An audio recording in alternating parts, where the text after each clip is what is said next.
0, 0 in it anywhere, it stops comparing there. That's... Fail. Yeah. Yeah.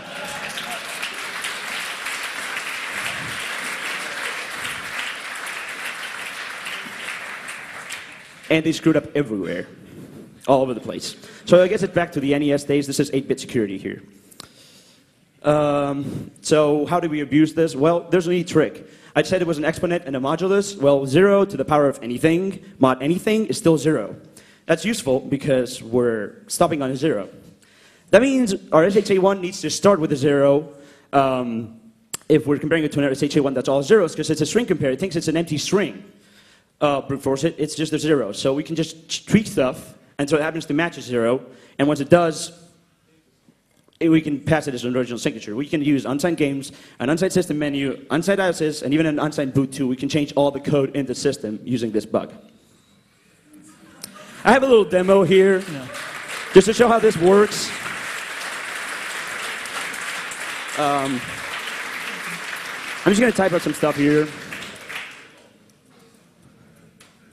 And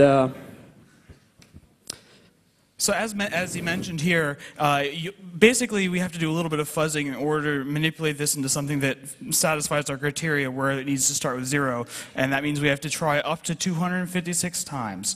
So here we added the number 170 at the end to make it so that it worked out. This was implemented in JavaScript, and it took 56 milliseconds. Not too hard. Get that? All right. So what did we do with this? Well, we presented this, the Lego Star Wars exploit we demoed at 24C3 used this hack, but we wanted to come out with one that did not require a modified system to use. So we did the Twilight hack. As a bit of background, the Wii stores most of its save files on its internal flash chip. So you run your game, you play Zelda, you say, all right, I want to save, and it just says, saving, don't turn off console. It's just saving to a flash chip inside of it. Then later, if you actually want to take a save file over to a friend's house, you have to exit the game and then go out to the menu, and the menu has a little data management thing where you can delete save games, copy them to SD card, back and forth, so on. One of the things they do is to prevent us from tampering with it, they use this private ECC key that is stored inside the Hollywood, and they use that to sign it. So the signature on this says, a real we signed it, and we didn't tamper with it. However, if we can actually extract that private key, we also can sign as that key. So in fact, all of our Twilight hack were done using a program written by Seger and pretending to be TM Bink's we. So now that we can do that, we can then modify save games, and this shouldn't really be a problem in and of itself. It's just data. However, programmers are often pretty lazy, and so we found a classic stack buffer overflow in Zelda, which is one of the very first games that they released, one of the most popular ones. Also one of the ones written by Nintendo. Which we thought was good because that way Nintendo can't blame this on some sloppy third-party developer that didn't follow their rules. They didn't follow their own rules. So we just mashed the stack and then embedded a little loader inside of it that can go out to an SD card and then load an ELF file and run it. So here we're able to run Broadway code, which is again the PowerPC, which is still somewhat limited. Most games just run on it, but it doesn't give us the ability to go and, say, change the operating system or modify anything else like the menu. Here's a little bit of how we did it. Here, this is the Zelda save game loading screen. Here, you're supposed to see the name of Link, the main character, which here is XXXX and so on. You actually notice at the very end, it shows here a date here, which it shouldn't be. So it's showing that already it's getting very confused about what should be where in memory. So when you actually do, we did this, and then also we used the RSA verification hole that we had found to patch Zelda to re-enable all of the debugging features. All of the debugging features that they'd used for development, and so we were able to get crash dumps and exception logs, which were exceedingly helpful for figuring out where we needed to place our little register stores.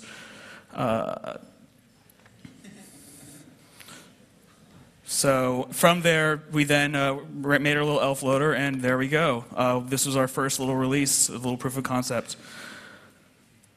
So this is how you actually run this on your Wii. If you're going to go home tonight and download it and try it, if you have Zelda, you download these files we give you, and you put it on an SD card, and then you use the menu to copy it. There you go. You run Zelda. You can see our little Twilight Hack 0. We cleaned it up a bit so you don't have the ugly name. We figured out exactly what we need to write. Your character starts up on the screen, and you walk backwards. And there's your code execution right there. So normally the way this would work is that you would find a bug, and then you'd use the bug, and then the vendor would fix the bug. In this case, it's a bit hard because it's a game that already came out, so they can't take the DVD back from you and patch it and give you, say, here's a fixed DVD. So, this should be all right. And then, so they decided to try anyway. So they saw this exploit we released, and they said, okay, well, the data is getting there from the system menu, so we're just going to put a special check Zelda save file function inside the menu. And whenever you look, you try to copy this, that's what it does. We know what it does because they also left symbols in the system menu for us to find. So we have their function names too. Thanks, guys. So they try to do this, and then they botch it so that it's very easily deceived. So we just tweak our file a little bit and then make a new one, and then they really fix it, 6 months later or so. But then they botched it again, and so we just have to create a little bit more padding on a different file, and then we're still actually using the same exploit. We haven't bothered to find another game because we haven't needed to. This was the first game we actually tried, and we're still using it.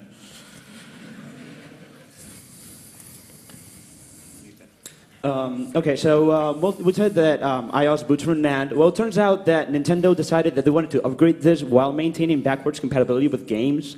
And they felt that they needed to actually make little branches of iOS for each major update that they make. So what they actually do is they store several iOSs in NAND at the same time, and then each game tells you, well, I want this one to be used for this game. The system menu loads it for the game, then the game boots with that. This is okay because they're signed and everything, but when it reloads, it forgets everything because it's reloading the code and it doesn't store any state from the previous run. So the way they fix this is once it reloads, the system menu has to open the partition on the disk drive again, and then the iOS checks the TMD and the ticket and says, oh, I'm running this game, so I'm going to use these permissions. So you're having the insecure processor give the credentials to the secure processor. Well, the disk, it's also insecure, right. But yeah, basically. That's interesting, but the iOS still sets up the permissions, right? This is a private IO control, and the driver, DVD driver, sends these credentials to the ES driver. So it's, it's an internal thing that we're not supposed to know about. Except they don't check where it comes from. Remember when I said that PPC boot was where all the requests from the PPC came from? We can do this from PPC boot. We can tell iOS, hey, use these permissions. And it just uses them. So it's kind of like sudo, which is really interesting. You can just send the TMD and the ticket, which is not very secret, because you can send the TMD and the ticket, which from the system menu you can download from Nintendo's server. And then you get system menu permissions, just like that. But even more interestingly, group ID 0 happens to be the group ID of all the special system files. Those system files are also set as group readable and group writable. And we can set that group ID in the TMD, which is not used for anything normal, but it turns out that we can fake sign it, of course, because it's RSA signed. And then we have full access to everything in the NAND, including all executable code and anything else, and all tickets, and you can even copy like words using this from other consoles. It's all in NAND. It's like, give me root file system access. We call it ES identify instead of DI verify, because it's a little more useful like that. They also, the Dell claims that we cannot play DVDs. That's a lie. The disk firmware rejects non-Wii disks because you can't read the disk, supposedly, but it turns out that they left in a DVD mode that you can turn on, and then you can read DVD disks. Because I guess they wanted to have DVD video support. iOS blocks these commands, they actually filter them out, except there's a bit in the TMD that you can turn on, and then it doesn't filter them out. That's very nice because we can play DVDs. We actually ported MPlayer, and it's really cool. The problem is that DVDs imply DVDRs, and DVDRs imply you can burn this, and you can burn this implies you can burn a game to this. And if you manage to get it to use these DVD calls for games, then you can wars them, which some people eventually did. Before this happened, we tried to tell Nintendo I'm going to let Bushing. Yeah, so one of the things that some of our Xbox colleagues suggested was that Microsoft had actually, in the end, behaved pretty well when they were told about some security problems that they found while hacking the Xbox. I believe they actually ended up flying them out eventually and having them present.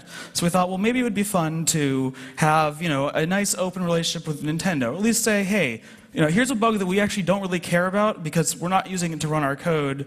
We think it could be used for piracy, so we'll just tell them, and maybe they'll fix it, and maybe they'll appreciate the fact that we actually tried. Actually, what they did instead was they ignored my emails, so I posted on our blog, and then they started leaving me voicemails at work. They were very proud of themselves for figuring out my name and where I work. So, and the moral of the story is, don't bother. It's up and down. Stupid things. Okay, I understand that you screwed it up here, but how do you hit the wrong key here? I blame you for this one.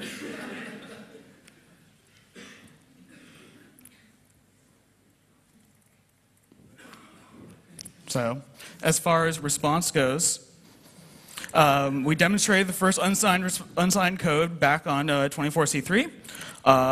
They then figured out what it was that we were exploiting, and then they kind of released a updated version, which was not actually used by anything, but it was still out there about 3 months later, I guess.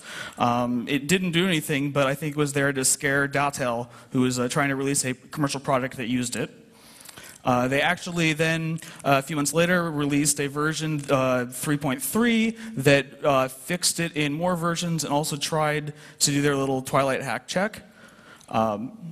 Yeah, they fixed it in the system menu iOS, which is important because you can't boot fake-signed games with this. But if you already can run code, you can still change to iOS, a different iOS, and still do it. So it's a partial fix. And that's why I had to screw it up. So they then, it took them a little while longer. Then a few months later, they actually then went and fixed it in all versions of the firmware, which has actually been fairly effective in combating virtual console piracy. But they also, about the same time, tried again to fix Twilight hack and failed.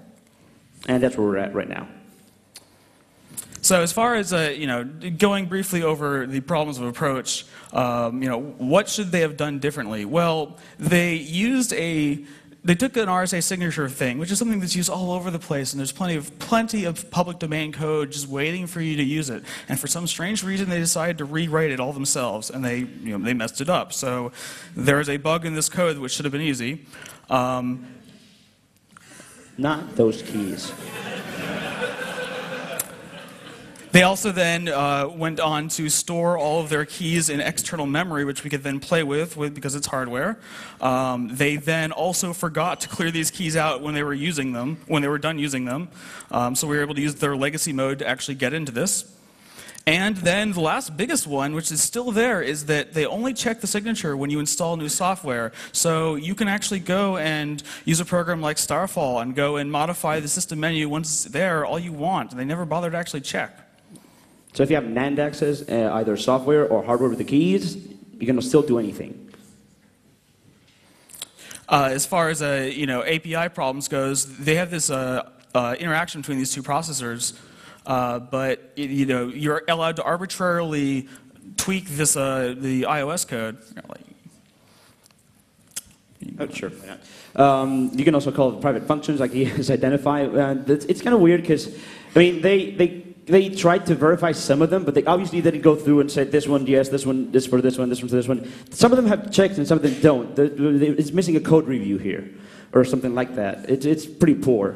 The caller checks and the parameter checks too. There's some things that aren't really verified right. And the DVD code was just sitting there unused. They really should have taken that out at some point. As far as procedure goes, just running through briefly, they had put ways in the software for them to download firmware updates and such over the internet, but it's taken them an average about 3 months from whenever they find a bug, fix it, and actually release it. We can read their build dates on their binaries and see this. Unwillingness to talk to security researchers. They left boot 1 unpatched for a year. If you recall, this is this thing where they can actually fix bugs in the factory before they release it without having to make new chips. They didn't use it for a whole entire year. We still don't know why. When they did fix bugs, they did a kind of a knee-jerk thing. They even went and spent a lot of effort to fix the original tweezer attack, which is lame